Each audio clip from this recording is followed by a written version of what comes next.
Welcome to Triangle BNI. Today's show is brought to you by Oak City Tech.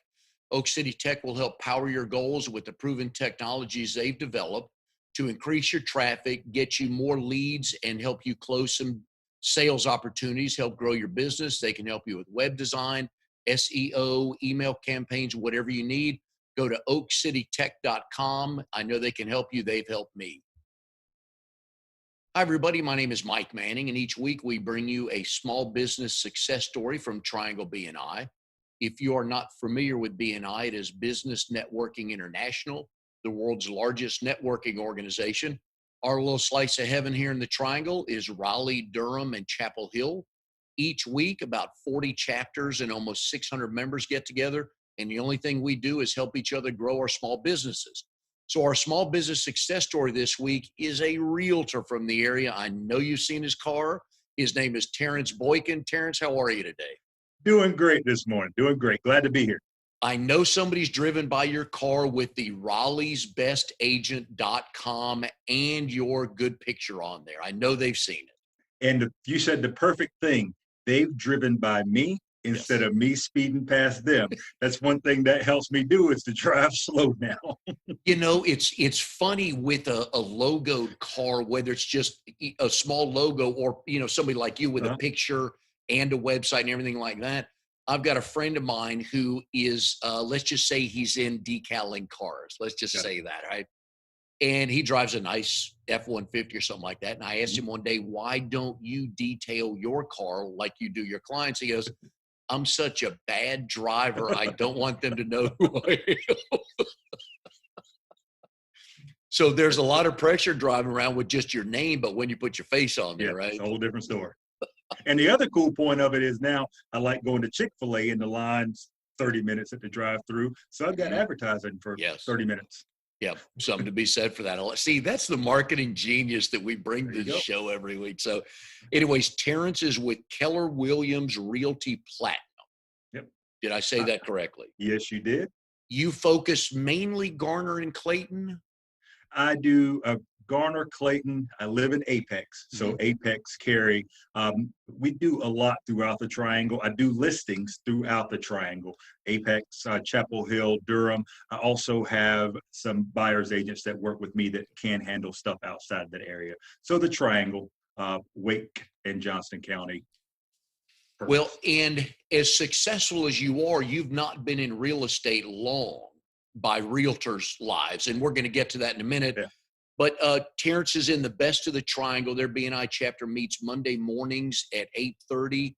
It's all Zoom right now. And Mhm. Terrence, it's probably going to be Zoom for a little while It longer. will be. When you do meet in person, you have met at the famous Toastery in Cary before. So good Yes. location, good food. Yep. All right. So COVID-19. I've stopped saying I think we're in the beginning, middle, or end of it because I just don't know. And I just, I quit saying that. I guessed so wrong back in March Yeah. how long this would last. So long. Obviously, the real estate market is still moving at a pretty good clip. Houses are being bought and sold all over the Mhm. place. What are some things let's talk about the sellers first. If they're getting ready to sell a house, just a couple things in today's day and age with COVID that they need to be thinking about, either timing or getting their house ready, or just some tips like that. The first thing for sellers, specifically in the Triangle market, is not to be afraid of what's going on right now. We can take several precautions with 3D video of your house to create a complete walkthrough so we don't have as many people coming through your house and it's not as much of a safety issue. And there are so many buyers in the market right now that we could possibly get your house sold without them ever coming into the house to see it. So that's a big thing right now. And From a realtor standpoint, if you got the buyer, can you get them enough information and enough visuals to make a good decision on a house they're going to buy if they don't want to go in the house or the sellers don't want them in? yes, you can. And I'll say for this, I've sold houses to clients from out of state well before COVID even started by just going through the house with my phone, doing a FaceTime video with them. And it would take a while. It would take 30 to 40 minutes, 45 minutes to go through that house, maybe even an hour. but it has been done before COVID. And our technology is so much better now that with my 3D scanning tool, I can send a person that home and they can actually do measurements using that scan to find out if their sofa's going to fit, if it's going to be big enough for that table, will that king size bed fit in that room. Wow. So that's one of the adjustments or pivots as a realtor you've had to make since March. Yes, and pivot's a key word in this. It's all about pivoting and finding out the best way to serve our clients. There are a lot of realtors that once this started, they got in their mind that real estate had stopped. So they're not doing much. I know a lot of realtors right now that are working part-time, full-time jobs. It's all about finding how best to serve our clients and how best to reach out to our clients right now. The one thing we've had some other realtors on the show before. The one thing I've learned in your world, I had no idea, Terrence, there were so many licensed agents in the Triangle. Yes. There's like what, 9,000 No, people with. I think there's 18,000. Oh my word. Okay. Well, then it's even more impressive with their actual realtor license. Mm-hmm. But there's maybe 1% like you that do it full time. Right. There are very few people that do this full time, and even fewer that do this with a true business mindset, that are not just here to try out real estate and not just here because they like pretty houses. People that are formulating their business, that are hiring other people who rely on them to keep that real estate business running. So that's kind of the top level here. It dawned on me after a while on how to explain this to somebody that yes, there are a lot of people with their license. Yes, houses in the 250 to 350 range move pretty fast. Yes. And I know a lot of people are like, oh, I'll get my license. I'll put a couple of signs out. I'll make some, some travel money and stuff like that. But it took me a while to figure out to tell them, but you need to talk to the agents on all the work that goes into it to get the listing. That's the part they seem to forget about. Yeah. And I think now we've got so much access to media, to cable television shows, HDTV, where they see 4 or 5 houses, make an offer, negotiate, sell it, and move in a 30-minute slot. It's not that easy. Wow. I mean, they time lapse it down, but it makes it seem like it's a lot easier than it is. There's a lot that goes into researching the property, meeting your clients, finding out what your clients need, their time frame, what their expectations are, getting that house marketed, vetting those buyers that are submitting offers, and then the negotiation part of it. There's a lot that goes into it that people don't think. It's not as easy as putting a sign out. Do you watch many of those shows? I watched them for a while. My favorite now that I'll go back to is Millionaire Real Estate Agent or Millionaire Listing. I like that show. The other shows, and I've talked to Love It or Listed has come to Raleigh a couple times in, I guess, the last 2 years. And I've fortunately been able to talk to a couple of tradespeople that were part of the show, Mm-hmm. and they weren't real happy at the end of it because they had to give away all their time. Yeah. They may or may not have let them wear their logo to get the, to get the exposure that you want. So it's not as cool as it would seem to be a part of a show like that. On those shows, at the beginning of it, it sounds like a great deal. Yeah. But once it's all done, as the credits are rolling at the very end, your business name goes by that fast. And the prices they quote on a drywall or putting up a new this or that are just not even close, are they? No. And that's one thing you mentioned, advice as we're going through this. Please, please, please, when you're getting estimates, don't just go to your uncle or the guy down the street that you've known forever. Maybe get an estimate from that person, but get 2 or 3 estimates on everything you're looking at. Make sure that person's insured, and find out, ask if they need to get that job inspected. A lot of people don't, and it comes back to bite them when they get ready to sell that house, that they don't have permits for it. One of the things I've learned in BNI is there are a number of Uncle Billy instances, right? Uncle Billy does our IT, even though he's a landscaper. He knows a lot about computers. Yeah. And the only thing I ask him now is, so at 2 a.m. when your system's being hacked, does Uncle Billy get a notification? And the answer is no. So that is sound advice, because you may have a friend that has done something to their porch, but in reality, they may not have priced it out like a business, like a Right. tradesperson would. Yeah. Yeah. Yeah. And if it's your family member, it's hard to fire a family member. Really hard. And I wonder how many houses have had additions or remodels that nobody pulled a permit. Yeah. There's a lot of them.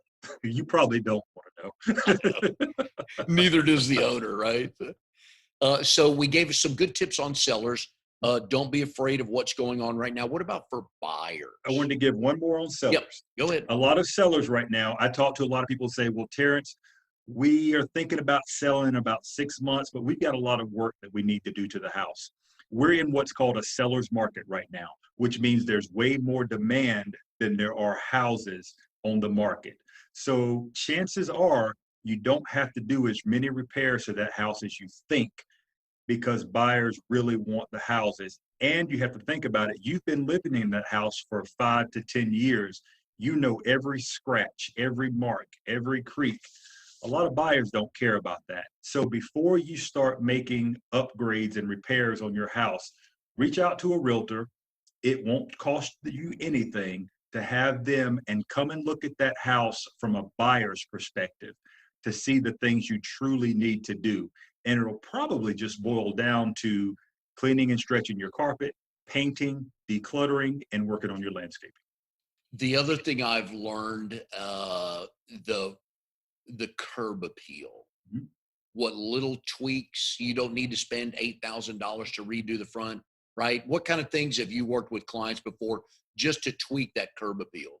And that's one of my little points. I was in landscaping for 4 years before real estate. A few of the really inexpensive things you can do is if you have trees in your front yard that have low limbs on them, I'll ask my clients to trim all those limbs, especially if you have a front porch, up to about 6 feet. That way you can see the house. Those clients, when they pull in, they can see that house. It's a welcome home feeling. Also, mulch. I like good triple shredded mulch to really define the planter beds and the tree rings. And that causes that gives it a depth feel and adds color to the front of your house. So that's a big, big help, those two alone. And you can do those easily on a Saturday. Are you a fan of a front door painted a completely different color than the house? I would not have my client go out of the way to do it, because I don't want my clients to spend I don't want my clients to have to spend more money than they need to. I like red doors specifically, but I would rather my clients spend that money somewhere else as long as that door is in good condition. Because I say I like red doors, but that doesn't mean that the client that would have offered above list liked that red door. They may have seen that red door in the pictures online and immediately in their mind said, I don't like that house just because of the different color door. Do you prefer the client that has done 90% of their homework on Zillow or online and comes to you and says, these are the 3 houses we want to see? Or do you want them to come to you and saying, we need 4-bedroom, 2-bath in this school district, and what do you got? Both. Good answer. I like my clients to come to, and this is when I have my consultations with both my buyers and my sellers. I say, I want you to be as open and transparent with me through this transaction and through our relationship as you can be. The more you tell me, the more time we're going to save and the more money we're going to save for you. And I tell them, you're not going to hurt my feelings through this whole thing. Let me know exactly what you need. I tell them through this process, I'm that hand in the back that, because we are for buyers, because we are in such a seller's market right now and there's so little inventory, a couple may give me 10 must-haves that they're looking for in that house, let's say the first week of August. We might bid on a couple houses and get outbidded. Now it's September. We're still looking. We're still looking. Now it's the end of September. And that whole time as we go through houses and they walk in, I can see that mentally they kind of crossed off 3 of those items, which in the very beginning they said were really important. So it's my job to be here still in September when they've told me they have to have a 2-car garage. But now in the middle of September, they're settling for a 1-car garage, or they're settling saying we can build one later on. It's my job to say, guys, you wanted a 2-car garage. This is why you're making this decision. We will find it. Just hold on. So I want them to know. And I also want them to have looked at different houses so that they can send me those houses. I can see what they like, what type of yard they like, if it's really an open floor plan that they're leaning to, or a more boxy interior. So both of those really help. We are here with Terrence Boykin, Keller Williams Realty Platinum, but you know him best as Raleigh'sBestAgent.com. You can hit him up on that website. You'll see his nice car driving at safe limits around town. Please wave at him. I know he'll be able to help you. Is there a deal killer point that's kind of common with home buyers that they just won't move off of? I'll back up to this. One of the biggest deal killers for buyers oftentimes is the inspection report.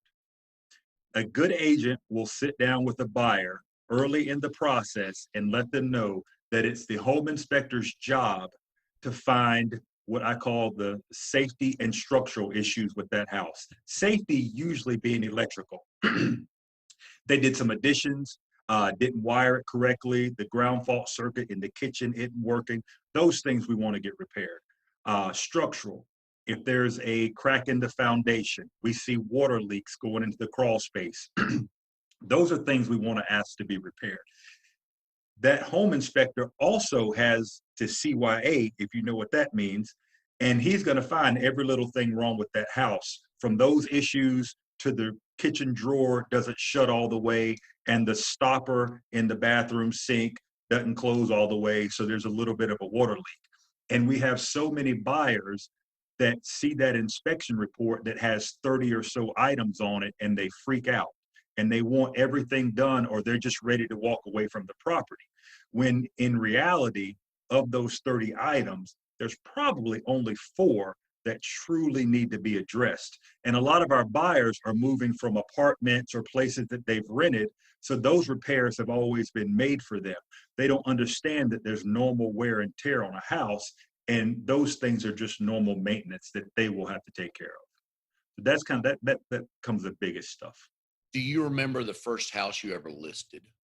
I do. I thought about it last night, actually, because I have a client who's looking for a townhouse. I found one on a certain street and realized that it's 2 doors down from the first house I sold. And I sold that house because I doubled up, which real estate agents love. And that's when you help someone sell their house and buy their next house. That was my first ever deal. You want to And talk you thought about this world's going to be so easy. Look, I did it the first time, right? I was freaked out. And I loved my BIC, who is the broker in charge of my old office. I was stressing out at the beginning of my career because I wasn't getting any business coming in, or just didn't get it. And she pulled me in her office to Terrence, don't worry about it. Just go get the business and we'll take care of everything else. And that's truly what happened. And that's why I really love working at Keller Williams, is not only did that broker in charge help me with that, but 3 or 4 other agents in that office that didn't benefit at all from me selling those 2 houses helped me with those houses. I remember one agent, Katie Spalding, it was a Saturday. She was at a party and she was helping me write the offer. And it took a while. So that said a lot to me. Yeah, I do remember that. It was on Court and Drive. Yep.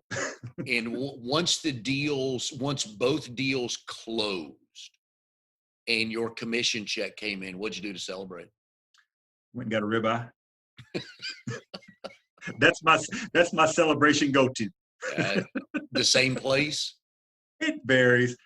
Unbelievably, Outback to me has about the most consistent ribeye. So Okay. I go there a lot. With these shows being Zoom now, I always ask people, where are you in your house? Are you in the house or the office right I'm now? in my office now. So no pictures, no Well, bragging things behind you, anything like that? I've got two offices. This one is in Garner at our market center. So I use it when I need to be here. And I've got stuff in Garner. My main office is off Yonkers Road, and that's got pictures and awards and all that good stuff. Do you work much out of the house? No. And I have the offices because I'm one that it does not work for me to work out of the house because my refrigerator is there and my bed is there. And they take priority over work when I'm at my house. The refrigerator's a killer. There needs to be a COVID 9 a.m. to 11:48 a.m. lock, I agree. and then a 12:30 to 5:30 lock on it. Because man, I've already nibbled this morning once. So yeah. I do like this. I will give our business owners and salespeople advice that I like is in the mornings, I'll go out on my deck to make calls. That's such a good feeling just to be out, especially now it's warm, the sun is out, just to be out, the grass is there making calls. It's just a much better feeling for making calls, and you can really connect with people right now. You had mentioned a previous job was in landscaping. Mm-hmm. Did that trigger the interest in moving into real estate? It triggered the interest into me doing something other than landscaping. I was in landscaping about 4.5, 5 years before real estate. I was really good at it. I managed crews, but I had no landscape background. And because I didn't have a landscape background, there was only so far I could go in that company. And I worked literally 6 to 7 days a week. I worked minimum 60 hours a week. And we went from having my guys lay sod in the snow. We would go out to projects where once it started snowing, we went there and we had to stay until all the ice was gone. And that may have been 3 or 4 days because it just continued to happen. So, freezing weather. And then in the summer, I was using porta-johns that I don't know if you've ever used a porta-john in the summer in North Carolina where there's no shade, but it's a true sauna. I said, that's enough. So I decided I was going to recreate myself one more time. I researched a lot of different fields I could go into. I looked at real estate. It had what I considered the lowest barrier to entry. You've got to pass the real estate test, which is hard, but you have to pass, and it's basically $500. And then you may pay another $1,500 in licensing fees, just getting started. It's got the lowest barrier to entry, but it has one of the highest potentials for income in a short time. And the other thing I liked about real estate was once I passed that test, if you and I came into real estate at the same time, and I may have just graduated high school, and you've got 2 master's degrees, your family has been well known in Raleigh for the last 60 years, that all doesn't matter. We start at the same point in real estate, and it only matters how much work and how much dedication we're willing to put forth to see how far we go. I did not know of any other profession like that. And I have noticed that about realtors, the relationships you build, because you have whoever bought. When did you sell your last house? Within the last few weeks? Yes. Okay. So on average, that person's likely not going to look for another house for about how many years? 5 to 7. So it's almost literally one and done. So your job is to make that relationship so good that they tell their next door neighbor, family members, coworkers, and that's where the top 1% of those realtors working full time and treating it as a business are so good because you take the time to develop those relationships. You network, you kiss babies. You may as well be a politician. You're out there that much, aren't you? Yeah, and and again, I'll go through this whole thing, helping other realtors. A lot of you newer realtors out there, you don't need to buy leads. You don't need to be stressed out about that. Use your sphere. It's not going to be an avalanche of deals, your first year, they will come. At my 4.5 year mark, I finally hit the point where my past clients were now starting to call me back. I've got a deal right now. I sold them a house, helped them buy a house 3 years ago. She called me 3 weeks ago, or she called me about a month and a half ago and said, Terrence, we're going to be buying probably next year in Holly Springs. I want you to, we think you're great. I want you to help us with them. I hadn't talked to her in over a year. We put out Father's Day signs to all our past clients that are fathers. And I think that's really what spurred that call on.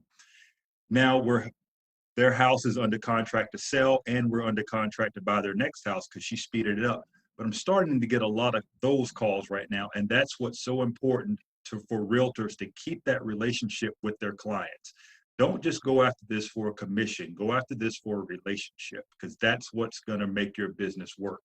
We can't afford to compete with Zillow and Open Door with internet marketing. No realtor can afford that. But it's free to call from your cell phone. It costs nothing for you to go knock on a door. It costs 47 cents to mail a postcard. Who is Cassandra Lyles? Cassandra Lyles, I've known for a long time, her and her husband back in our party days. And we were in BNI together. Probably 16 years ago now, I think. I was with another company. She had just gotten started in real estate, and she asked me to start selling houses with her. At the time, I had no confidence in myself that somebody would buy a $200,000 or $300,000 house for me. I just didn't have it. Over the years, I'd seen her progression, and she grew as an independent agent to be one of the Triangle's top agents. When I was at the landscape service, I was done with it. I wanted something else. And for some reason, Cass called me one day, and we started talking about real estate. And she had just made the move to Keller Williams. And she was saying how much she'd almost, I think, not doubled her business, but she had really increased her business because of Keller Williams. And I said, you know what? I'm going to start in real estate. So I developed a plan that I could go to real estate school and really position within the landscape service so that I could work a few days there and then sell real estate the other days. Well, I just started real estate school, and I was fueling up a piece of our equipment, and it blew up in my face. I was in the burn ward for 2 weeks. I had skin grafts, my arms, all the skin was gone on my arms. It had got my face. The day before that accident, Cass and I went to lunch, and she was telling me some of the things I needed to do so that I could be ahead of the game when I started real estate. She said, start calling my sphere. And then she said, and we need to get you scheduled for headshots. So I was fueling up a piece of equipment, and I realized that it was about to start a fire because I heard the sound of it. And then I saw the flame come into my face. The first thing I thought was literally, I can't get my headshots done now. Because I knew it was going to burn my face. So that's the Cassie Lyles story. Went through that, got started, and now she's helped me out a lot in this business. She and I talked Friday, developing a certain part of my business, and she helped me with it. She's been there for me the whole time. How long once you went to the burn ward there, how long did it take and I hate to use the word normal to trivialize it, but before the skin came back, you were feeling better, you got back to doing what you needed to, what you wanted to do? 3 or 4 months. Wow. Probably 4 months. Yeah. Wow. I had the wherewithal, and I was on some good drugs while I was there, but I reached out to the real estate school and started pleading my case then for them to get me to allow me to come back to school so that I wouldn't have to start all over again. Because I knew if I started all over again, I probably wouldn't do it. So they did let me continue. I had to get driven to class, and I was on such high medication that I was there for the first 15 minutes of class. But after that, I was gone. You must be a good test taker then once you read No, the information. I read the entire book 4 times, Wow. and it's a thick book, but that's the Yes. only way I could do it to get the information to stay in. And that's what I had to do to pass the class. Nice. Yep. There's your story, Yep. right? Overcoming. I like that. We are here with Terrence Boykin, a realtor at Keller Williams Realty Platinum. You know him better as Raleigh'sBestAgent.com. Today's show is brought to you by Oak City Tech. They will help you not only increase traffic to your website, they will help you get some leads. They will help you close some sales, grow your business, social media, web design, content, email, whatever you need. Go to oakcitytech.com. Tell them what you're looking for. Tell Drago that we said hi. All right, You, Terrence, one of my favorite subjects anywhere, anytime is sports. mhm. And you played college football at North Carolina State University. Go Pack. Yes, I All did. right, a couple questions on that. How much fun was that to play at that level in front of those types of crowds in a Power Five conference? It was something, and it was really something for me because I was one of those. Most people that I played with had been playing football since they were 6, 7, 8 years old. I didn't start playing football till my ninth grade year of high school. And the only reason I started playing football was because I lived with my mom. She was a single mom, and she found out that football practice started before school started. So that meant Terrence had something to do, and he wasn't going to get in trouble. So he needs to go play football. So I walked onto the field knowing absolutely nothing about football in the ninth grade, just happened to be really good at it, and was fortunate enough to earn a scholarship to NC State University. Your freshman year in high school, your height and weight was what? Freshman, I was probably 6'2", probably 210, something like that. And And when you enrolled at State, what were you? 6'7", 275 on a good day, 280. It was difficult for me to keep weight on in college. I played left tackle, so it was really more important for me to be fast and quick. So that helped a lot. But yeah, that was something. What positions did you play in high school before you settled on left tackle? That was it. I played right tackle. There you go. Now, when you walked out onto the football field for the first time, what position did you, Terrence Boykin, want to play? I didn't know. When I say I didn't know anything about football, I truly didn't know anything about football. I knew what the quarterback was. That was it. So that was the position I wanted to play. What was it about the sport that kept you wanting to play it? I didn't realize it at the excuse me. I didn't realize it at the time, but I've got a intense drive that came through that I didn't realize that was there, that I needed to figure out how to do it and how to become very good at it. And that's what kept me going.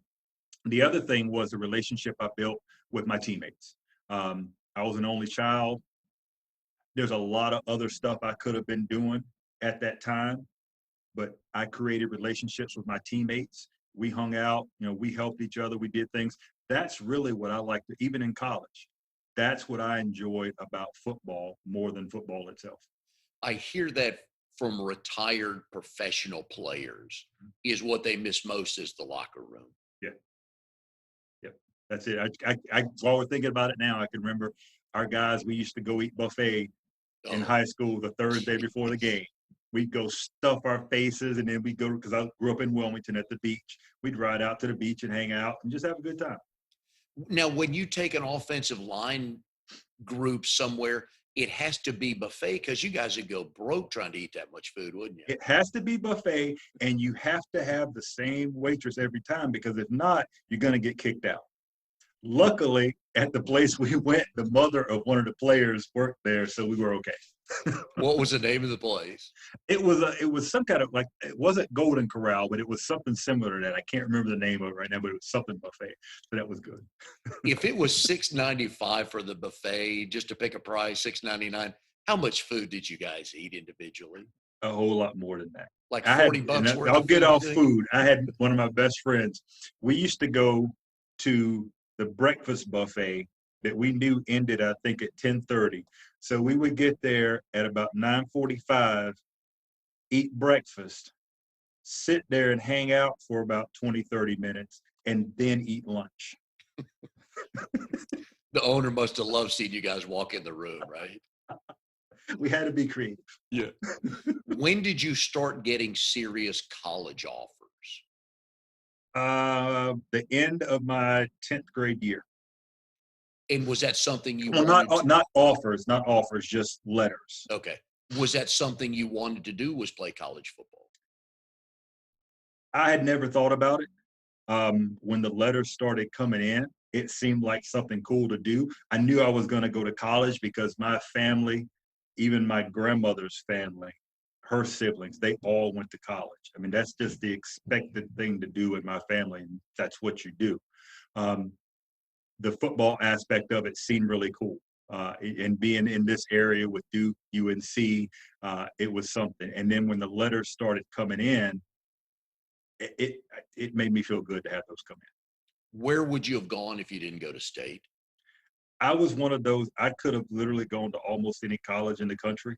Um, I wanted to go to Alabama because that's where I'm from. My grandma didn't want me to go to Alabama, so that was ruled out. Then I thought about, well, it would be cool to go play on the West Coast. My mom doesn't fly, so that ruled that out. I took my mom on my first recruiting visit to NC State, and Coach Sheridan, I think he phrased it as, "We've got one more lineman scholarship left. Are we going to give out?" And my mom looked at me and said, "Well, I guess we know where you're going to school." And that was how that came out. Did you get many in-home visits from coaches? I did. Yeah. Who was They the biggest came. name that came in? There were a lot that came in. There were a lot of people that came in. It was literally any school you could imagine. And I had it that way because not only was I a great athlete, but my grades were really good in high school. Did you play other sports in high school? I played basketball and track. Okay. Wasn't good at either one of them. Played to keep myself out of trouble and to work on my footwork for football. What'd you do in track? Shot put and discus. Did you like them? I liked hanging out with the guys at practice because we always laughed and hung out. But other than that, no, I didn't. And one day we were practicing. I wasn't paying any attention to what we were doing. And somebody threw the shot put. And all of a sudden I looked up and I saw it coming at me. And I hit it and almost broke my wrist. That's a tip you can give to current high school players. Don't do that, right? Get out of the way. Don't swing at the shot put. You won't win.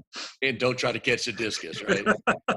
Now, when you got to NC State, some talent on that team on the offensive side of the ball, especially, but the team's not so good, right?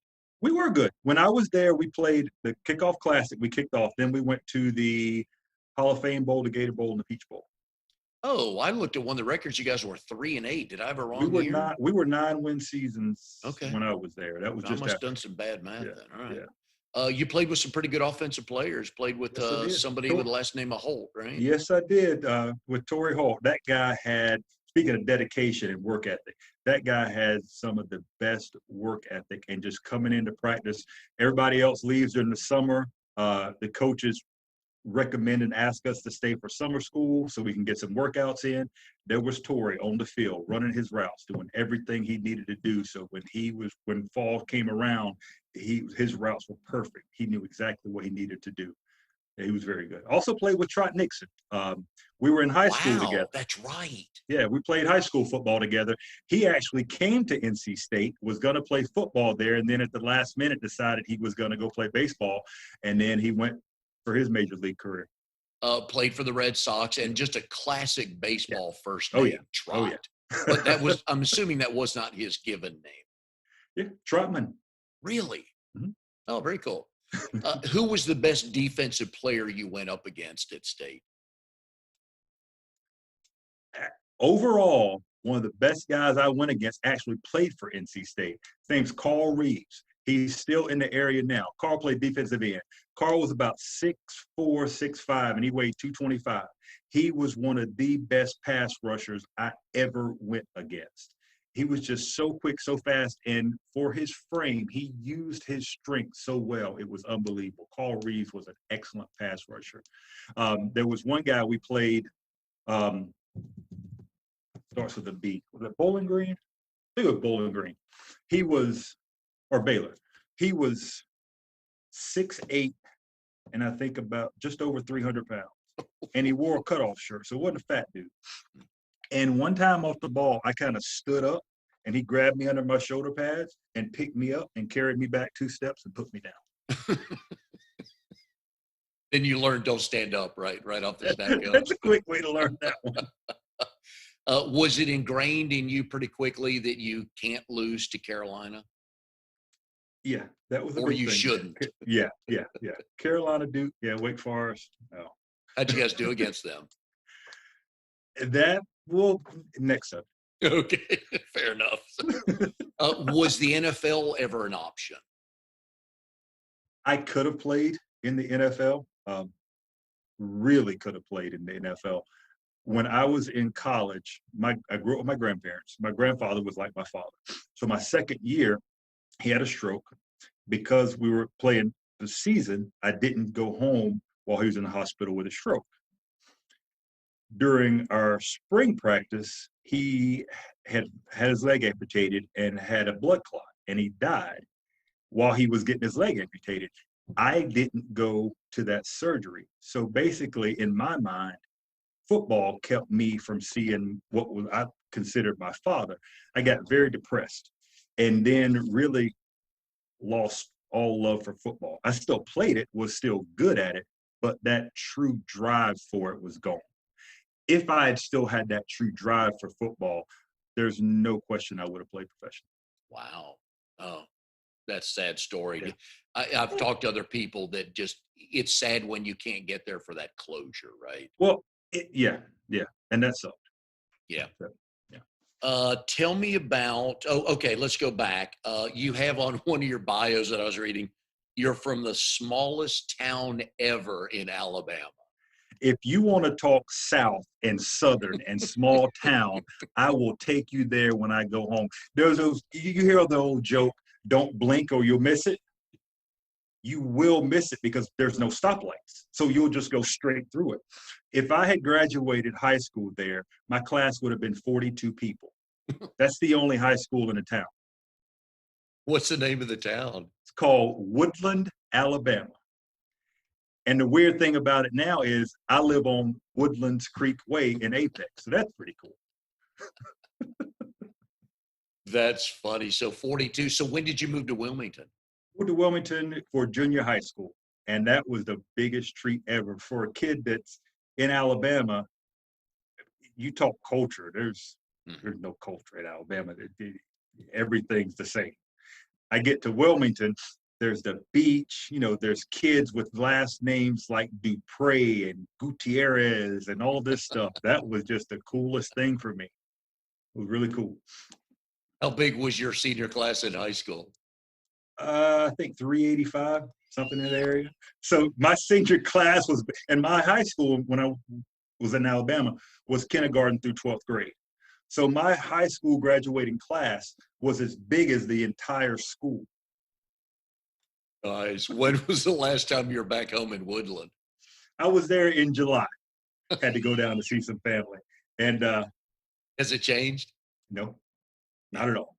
And it's one of those places where, not this time I was down, but the time before that, it's one of those places. I was at the gas station, and this guy said, "You look familiar. You Terrence Boykin?" I said, "Yeah." And he starts asking me about my grandma and my mom and all this stuff. That's a great thing about growing up in a small town. Yep. And I'm really glad I had that experience to do that, at a young age. I saw what that connectedness was, where everybody truly watched out. And it's a very poor town. So everybody kind of took care of each other, which is something I don't think we see a lot of these days, but I was able to experience that. And there is nothing, I am mostly from the South. Mm-hmm. There is nothing better than grandmother stories. Yeah. Either the knowledge or the wisdom they impart or the belt they impart on you.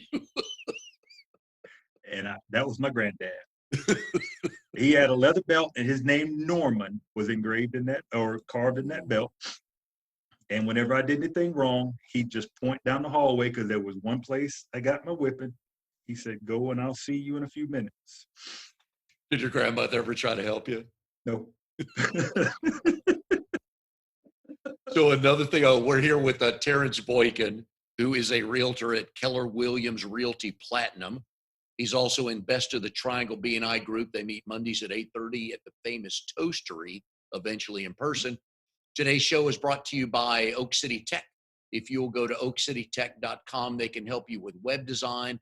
They can help you with social media, anything you need to help grow your business on the technology side, oakcitytech.com. There was one question you asked earlier that I kind of veered away from. You Was mean about buyer Plains, tips. Carolina? Not that one. That's next video. Okay. It was buyer tips. Yes. And right now, during this COVID situation, there are some things that buyers need to do to put themselves in the best possible situation to win an offer. Because most people don't know this, but we are back to multiple offer situations and offers above ask, again, because there's so few houses on the market. The first thing is, before you start looking for a house, get pre-approved, not pre-qualified, but get pre-approved, so you know exactly how much house you can buy. Because the last thing you want to do is look for a house for 3 weeks, finally find the one you like on a Saturday, and have to call your lender to get pre-approved, and they've got to do all their work. By the time you do that, that house is going to be gone. And while you're on that subject real quick, tell me the difference between pre-approved. It seems like the whole world can be pre-qualified, but what's Correct. the big difference that you as a realtor said, okay, we're good to go? Pre-qualification is, I call Mr. Lender and I say, "Mr. Lender, I want to buy a house." He says, "Okay, Terrence, how much do you make?" "I make $100,000 a year." "How many bills do you pay? What's your total monthly bill pay?" "I pay about $1,700, $1,700 a month in bills." Okay. He runs his numbers and he says, "Well, looks like you can afford a $200,000 house." And he'll write that's basically all it is. He'll write a pre-qualification letter. Pre-approval is that lender asks me those questions plus more, and he does a credit report, runs a credit report on me to make sure what I said was correct. And he's checking what the most important two things is: the credit score and your debt to income ratio. So he needs to make sure that you got enough extra income to make that house payment. There's one step further than that, which I love my clients to do, and I got a few lenders that will do it, is what's called sending you to underwriting before that offer is submitted. And underwriting means you've reached every hurdle that lender needs you to reach. You will get that loan. At that point, it makes your offer very similar to an all cash offer. With the caveat of, once the underwriter approves you, don't go buy a new car. Please don't go buy a new car. The biggest mistake people make is they get a week away from buying a house. They've lived in an apartment. The furniture's ratty. They want new furniture. They want it to be nice when they move in. So they go to a company that you see all the ads, no interest till 2068. And they buy that furniture thinking it's not going to hit their credit report. Well, it's going to. And that lender is going to be pulling your credit report all the way up to the day of your close. So if your debt, again, we go back to debt to income ratio. If your debt to income ratio is now off, you're not going to qualify for the house, and it's not going to close. So you're going to have a house full of furniture and no new house. So as a buyer, you want to walk the finest financial line you have ever walked in your life, from the first time you meet with that lender until after the home records, which means it's closed and it's already gone through the register of deeds. You don't want to open any credit card accounts. You don't want to close any credit card accounts. You don't want to join a gym membership. You don't want to buy a car. Anything you do financially, you ask your lender if you can do it. The only receipt you should sign is if you're at a restaurant and you're signing a receipt for the tip. Your signature does not need to go on anything else financial unless you talk to your lender. And when you say literally spend no money, you truly mean it. That's what I mean. Whose motorcycle did you ride at the age of 6? Mine. Why did you have a motorcycle at the age of 6? I was an only child. Yes. For my mom. My grandparents had 2 daughters. My granddad really wanted a son. And because I lived with them the first, till I was in the 7th grade, I was his son. My granddad bought a car for me the day I was born. Literally bought a car, and it sat at our house for years. I decided to sell it at some point because I wanted some money. They bought a car. And again, in Alabama, there's no police in our town, nothing like that. So he bought me my first little mini bike. I was either 5 or 6, one of the two. And I could do it because I was 5 feet tall at 5 years old. Holy cow. I was taller than my kindergarten teacher. And in Alabama, I got a street bike when I was probably in the 3rd grade, and I could ride to the store. But everybody knew you, going back to your point, right? Yeah. Because you knew if you'd have messed up, you would have rather dealt with the cops than your grandfather, right? It happened one time. I was riding my motor, and this was on a dirt road. I was riding my motorcycle, and I ran in the ditch. And one of my granddad's buddies came by. And I said, oh, man. He offered to help me pull it. I said, no, I'm okay. I got it out. By the time I got home, my granddad was just sitting there laughing at me. That's the plus and the minus of a small town, isn't it? Yes, it is. And again, you'd rather would have dealt with anybody, but having to answer that question at home. Yep. So what did he do when you came home? He didn't, because I did it by bike, so he didn't do too much for me. He that was more of that where you let your kids sit in the room and that scares them more than anything else. Yep. And then he came in and talked to me for a while. Those are great parental skills to learn from grandparents right there. Too funny.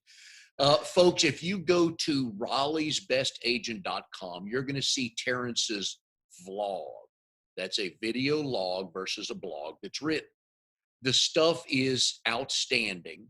What I like is you're telling the story about it's not always the best thing to buy or sell a house in that moment.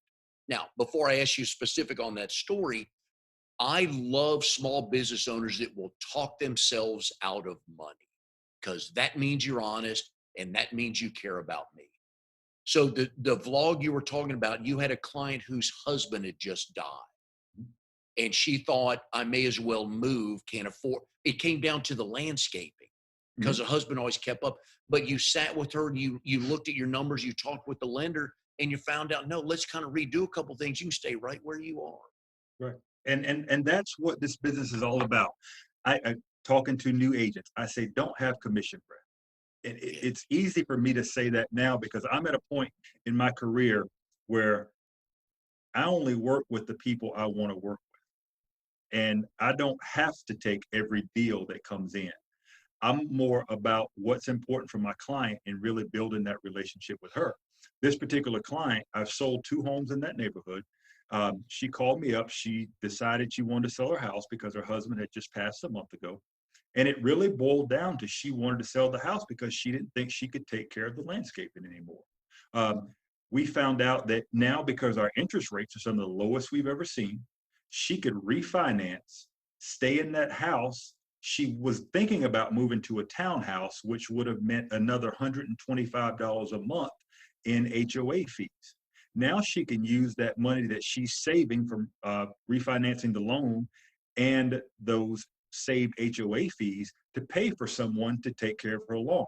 She doesn't have to upset her life and move somewhere else and make new friends at her age. She can stay where she is. So, and I was happy about that because it reminded me of one of my family members. That's something I would want somebody to do for my aunt, to let them know that. The two things that jumped out at me about that particular story was the fact that, and you and I have known each other a little bit. We kind of Mhm. know each other, but we cross paths. We don't know each Yeah. other that much, but your name is good, and I know that. And the two things that jumped out at me that didn't surprise me much, what I know about of you, is that you sat with a lady to explain to her, hey, let's look at all the options. Mhm. Because she was like, I got to sell, I got to sell. But the other thing that jumped out at me that you mentioned was you had the, not even the foresight, just the common sense to go look at all the expenses it would go towards that townhouse. And the fact that you showed, here's your HOA fee, which is more than what you'd be paying now. Yeah. But those are the little things that make a difference. And it does, and that's what you get when you're working with an experienced agent that's been around, that sold some houses. And with that, one of the things when I sit down with my clients, I say, always, always, always ask questions. I don't care if you think you've asked me before, it doesn't matter. Just ask it, because if you've got that little red flag, a little hair on your neck that's popping up, something's not quite right.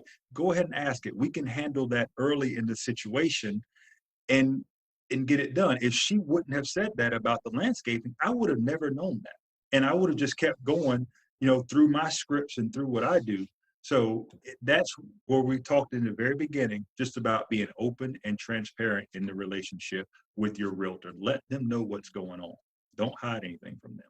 Give me something a buyer or a seller doesn't want their realtor to say, and that would tell them they may not be the best realtor for me. To be honest with you, we talked about that a little earlier.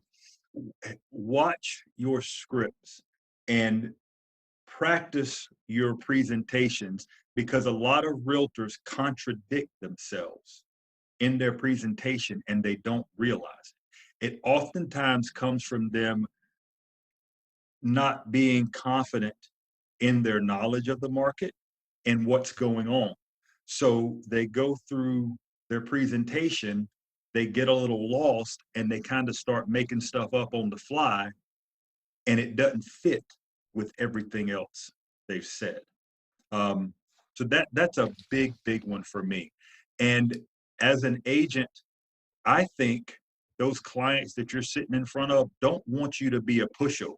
A lot of clients will test you, and they'll give you some questions that, if you're being honest with them, you'll give them the hard answer. But if you're there just to get the business, you're going to tell them what they want to hear. And it's not always the best thing to tell someone just what they want to hear. You would think as a buyer or a seller, you would want the truth, even if it's painful. Yeah, Because you do. I don't want to buy a house with a cracked, a cracked slab Right. or foundation problems, Yeah. even if it's my dream house. Hmm. But some You don't. people just don't want the truth, do they? They don't. And unfortunately, that truth will come back to bite them later on, from buyer or seller.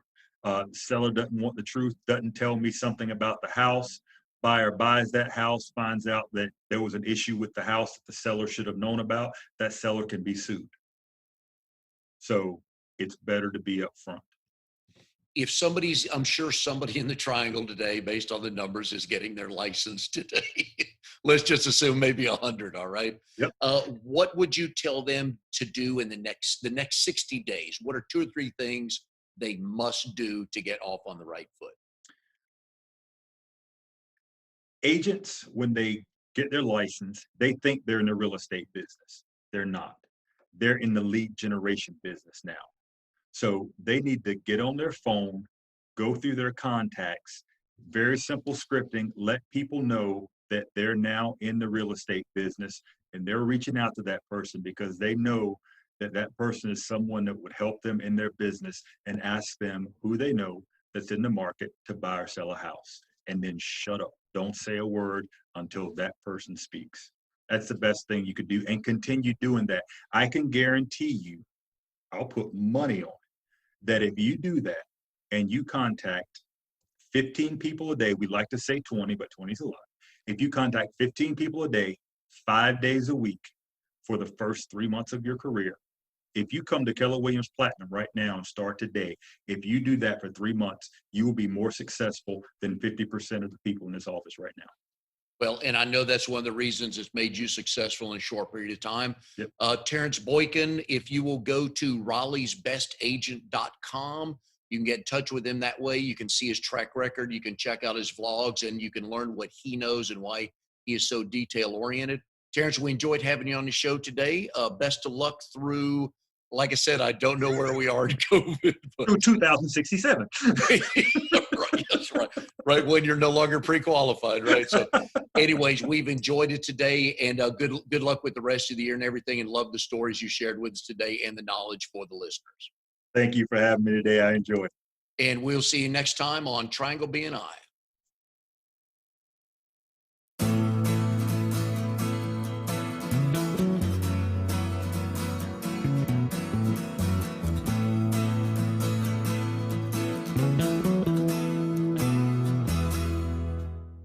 You are tuned to the Nissan Communications Network. If you tuned in too late, you can always watch each program in its entirety or download an MP3 audio file of it in the archives section at nissancommunications.com. Don't forget to subscribe to our YouTube channel, follow us on Twitter, and like us on Facebook. Sponsored by Telestream's Wirecast software, StreamingGear.com, Carolina Apparel, and DeltaForce.net.